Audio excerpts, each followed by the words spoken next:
Monsieur Johnson, un homme riche, possédait un vase précieux qu'il estimait plus que tous ses autres biens. Un jour, le vase a disparu. L'homme était malheureux. 1 heure après avoir découvert la disparition du vase, il a reçu un message. Si vous n'êtes pas ici dans les 10 minutes avec 100 000 $, votre vase sera détruit. Il y avait une photo jointe au message. Monsieur Johnson a compris qu'il s'agissait d'un hôtel. Dans cette zone, il y en avait 3. Le héros de la Californie, le colibri et l'auberge de jeunesse. Où l'homme devait-il aller ?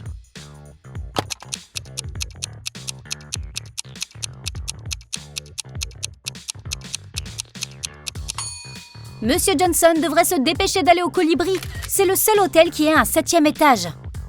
Amanda se trouvait au milieu d'une pièce en feu. L'unique fenêtre était étroite et trop haute pour que la femme puisse l'atteindre.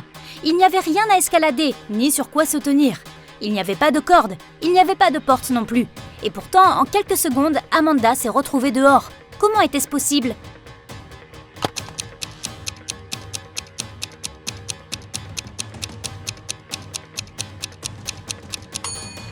Il n'y avait pas de porte dans la pièce. La femme s'est juste enfuie en passant l'embrasure. Une femme s'est assise dans sa cabine en Ohio. Mais 4 heures plus tard, elle sort de sa cabine en Arizona. Comment a-t-elle fait ?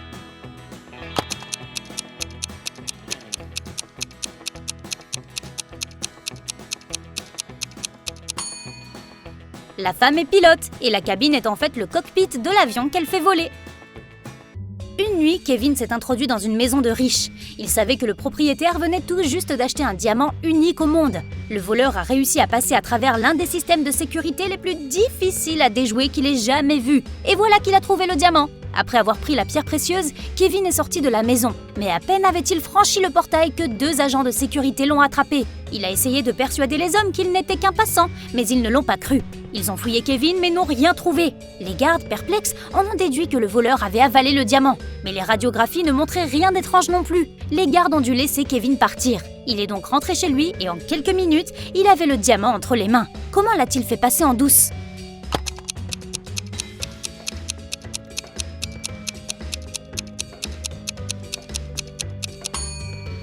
Quand Kevin s'est introduit dans la maison, il n'était pas seul. Son perroquet était avec lui.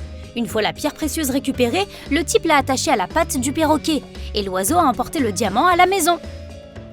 Paul est un chimiste jeune mais très talentueux. Il allait participer à une conférence très importante où il devait présenter ses derniers travaux. Mais juste avant l'événement, le collègue envieux de Paul l'a enfermé dans son laboratoire. Paul n'avait aucune chance de sortir de là par ses propres moyens. Au milieu de la pièce, il y avait un tube à essai, avec un liquide violet brillant à l'intérieur. Il y avait aussi une note. Ce mélange va exploser dans 1 minute. Tu n'as qu'une seule chance de le neutraliser avec l'un de ces ingrédients. Si tu ajoutes le bon, la réaction s'arrêtera. Voici l'indice dont tu auras besoin pour trouver l'ingrédient nécessaire. HIJKLMNO.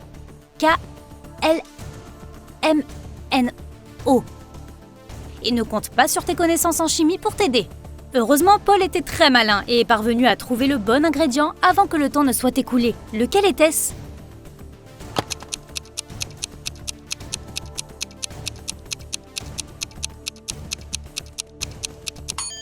C'était une suite de lettres de H à O. En anglais, A se dit to, lequel signifie également deux. Cela veut dire que l'ingrédient nécessaire est H2O, autrement dit de l'eau.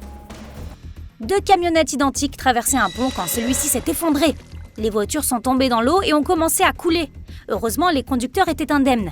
Mais ils ont dû trouver très vite le moyen de remonter à la surface, car les fourgons commençaient à se remplir d'eau.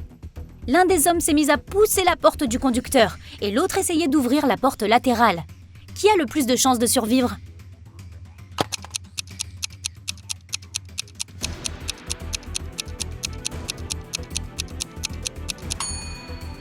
Le premier conducteur ne pourra pas ouvrir la porte à cause de la pression de l'eau. Mais la porte latérale du second fourgon est coulissante.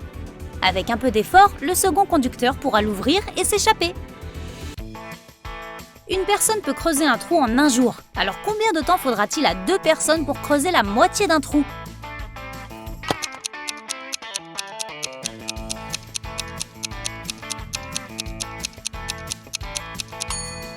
La moitié d'un trou, ça n'existe pas. Observe ces photos et essaie de déterminer quel miroir est magique.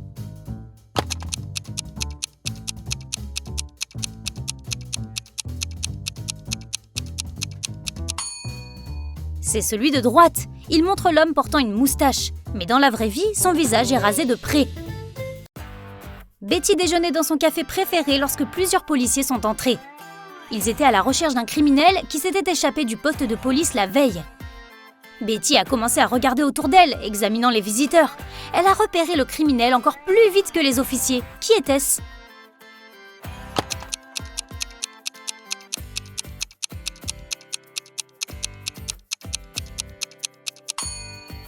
Regarde le barman, il porte des menottes. Daniel voulait aller au bord de la mer avec ses amis en été. Mais son père lui a rappelé qu'il avait promis d'aider dans le magasin familial. Quand l'homme a vu à quel point son fils était contrarié, il lui a proposé un marché. Daniel devait résoudre plusieurs énigmes et ensuite il serait libre d'aller s'amuser avec ses amis. Ainsi, nos clients nous demandent souvent de leur vendre quelque chose qui est plein de trous, mais qui peut encore contenir de l'eau. Que devrions-nous leur proposer ? Après un moment, Daniel a trouvé la bonne réponse. Quelle est cette chose mystérieuse ?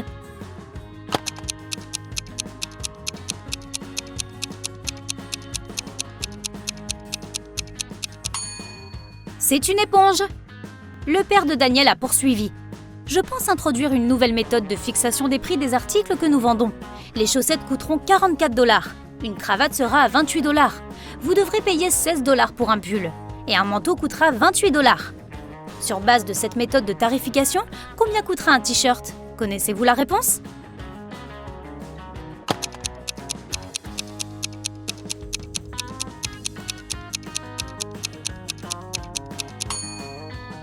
Daniel était confus au début, puis il a compris que la bonne réponse était 24 $. Son père allait réclamer 4 $ pour chaque lettre nécessaire à l'épellation du vêtement. « Tu te débrouilles très bien », a dit le père de Daniel. « C'est pourquoi je te donne encore une seule énigme. Si tu la résous, tu pourras faire ce que tu veux cet été. 81 x 9 égale 801. Cette équation n'est pas correcte. Que peux-tu faire pour la rendre vraie ? Cette énigme a pris beaucoup de temps à Daniel. À quelle vitesse peux-tu la résoudre toi-même ?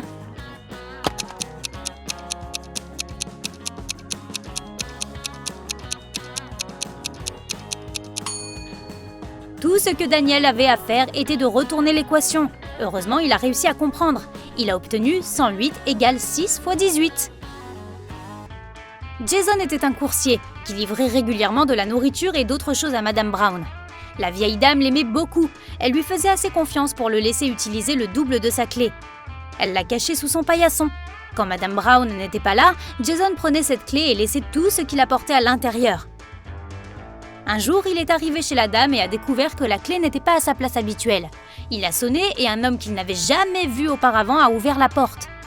« Je suis électricien », a-t-il dit. « Je m'occupais des problèmes d'éclairage dans le salon et la vieille dame se repose à présent. » Jason a immédiatement appelé la police. Pourquoi ?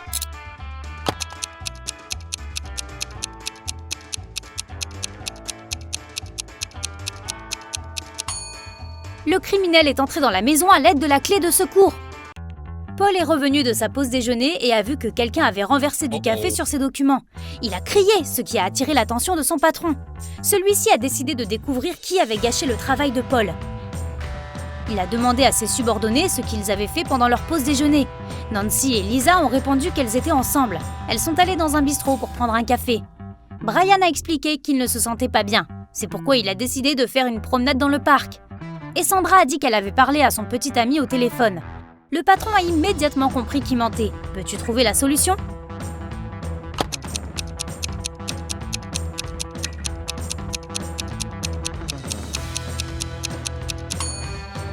C'était Sandra.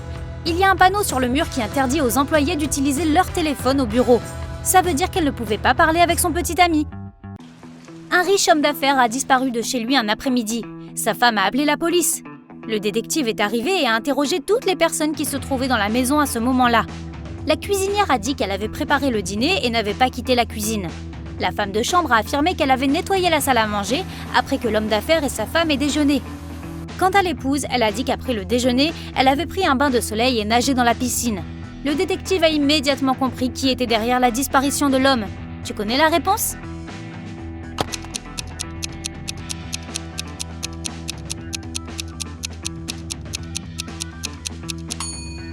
C'était son épouse. Regarde dehors, c'est la fin de l'automne et il n'y a pas d'eau dans la piscine. Jeffrey était dans un avion prêt à faire son premier saut en parachute quand il a commencé à paniquer. Sans mettre son parachute, il a sauté de l'avion. Et pourtant, il est resté absolument indemne. Comment est-ce possible ?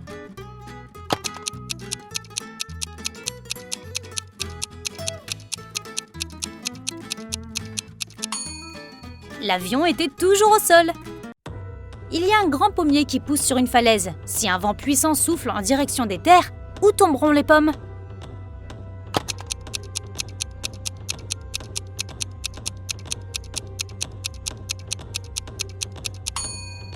Dans tous les cas, elles tomberont.